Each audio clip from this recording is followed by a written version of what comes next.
Good morning, America. It's Spencer Stogwell, and today we're going to be interviewing Sir Ernest Shackleton about his incredible voyage to Antarctica. Good morning, America. Spencer Stogwell here on the Today Show, and today we're going to be interviewing Sir Ernest Shackleton. Hi, Sir Ernest Shackleton. Hello, nice to meet you. Nice to meet you. Recently, Sir Ernest Shackleton has released a book called Endurance, talking about his Antarctic adventure that he went for 3 years, and it was very dangerous and a lot of crazy things happened. Yes. Okay, I'm going to ask a few questions at first, and then after that, we're going to let him just tell some different stories and talk about the book he's written. Okay, so, in your opinion, what was the most dangerous part of the Endurance trip? I guess I'd have to say sailing from Elephant Island to South Georgia, because with all the waves and the cold water and everything, it was just very scary, very dangerous, and I truthfully don't see how we all made it there alive, but we did, so. Glad you could be here with us today. Yeah, me too. What was the happiest part of your excursion? Probably after the trip from Elephant Island to South Georgia, when we finally reached people that we hadn't encountered before, and we knew we were going to be okay.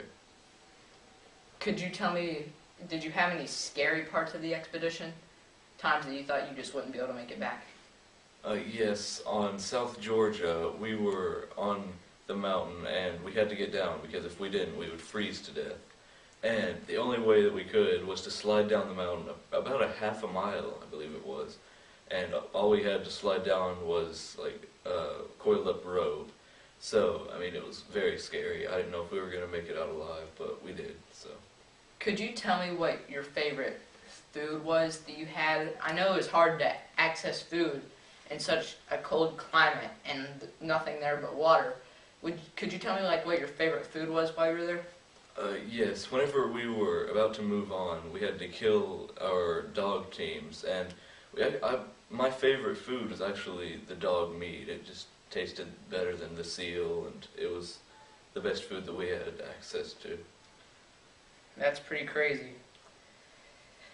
The last question that I'm going to ask, and then I'm going to let you do your thing, talking about some different just different parts of the trip that went on.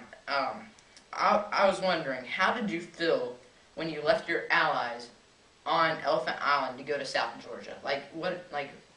Was it scary, or was it sad, or? It was both of those things. I knew that we had to do this if we wanted to reach people and civilization and get out of there alive. But then again, we didn't know if we'd ever see these people. We didn't know if we'd ever see these people again, because the trip from the Elephant Islands to South Georgia was. We knew it would be a tough journey, but we knew we had to endure it, so we just had to. Okay, thank you for coming and talking to me today. We're going to go on a commercial break really fast, and then after that, it's just going to be Sir Ernest Shackleton talking all by himself about different events and different things that happened on the trip. Thank you. Thank you. And now a word from our sponsors. Are you tired of eating just plain old chicken and pizza? Well, how about this dog? Yum. Pick up some at your local supermarket today. Hi, my name is Ernest Shackleton, and now I'll be telling you about the Endurance Expedition. In 1914, I led 27 men on the Imperial Trans-Arctic Expedition, or more commonly known as the Endurance Expedition. In December of 1914, the expedition on board the ship the Endurance, which earned the expedition the name the Endurance Expedition, we entered the pack ice of the Weddell Sea. By January of 1915, the Endurance was trapped in the pack ice that ended to the horizon in all directions. We made earnest attempts to free the ship, but eventually, in November of 1915, the ice became too much for the Endurance, and it was crushed and sank. At this point, I only allowed my men to carry 2 pounds of personal possessions, with a few exceptions. such as Hussey and his banjo, because the banjo brought joy to the crew when Hussey played it. After the Endurance sank, my crew and I had to relocate to a larger, more stable floe where we established what we like to call Patience Camp, because basically what we were doing there was just waiting. There were some attempts to go on from Patience Camp on dog sleds, but the ice was too soft and slushy for the sleds, and they would just get stuck in the ice, and it wasn't even worth the attempt. But it was here at Patience Camp that we had to kill our dogs later to reserve food and sometimes to produce food so that we could eat the dogs in some cases. But in March of 1916, the ice began to break up and the temperature began to rise, and in April we left on 3 ships to continue our journey. After a few days of bad weather, the ships were separated into 2 groups, but when we reached Elephant Island at last, both of the ships got there at nearly the same time, so we were reunited by some great miracle. And this place was not perfect, but it did have what we needed, which was food and ice to melt into water and shelter. But soon after we landed here, I selected 5 other people and sailed to South Georgia, which was about 800 miles away.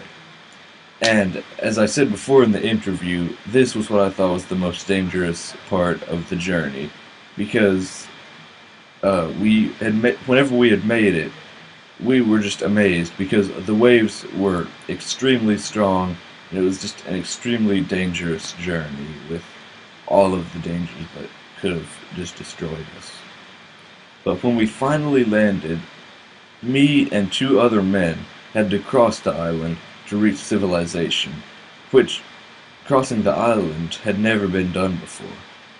And when we finally reached civilization, which was a whaling station, which we had actually been to before, we knew we were going to be okay, because we had finally reached civilization. And the 3 people that we left on the other side of the island were quickly rescued, but it took us multiple tries to get back to Elephant Island due to bad weather and ice and just not being able to get through. But when we finally got there, we knew that everyone was going to be okay, and it was just a great feeling. And amazingly, over all of this journey, which was about 3 years, we did not lose a single man in this expedition. Thank you.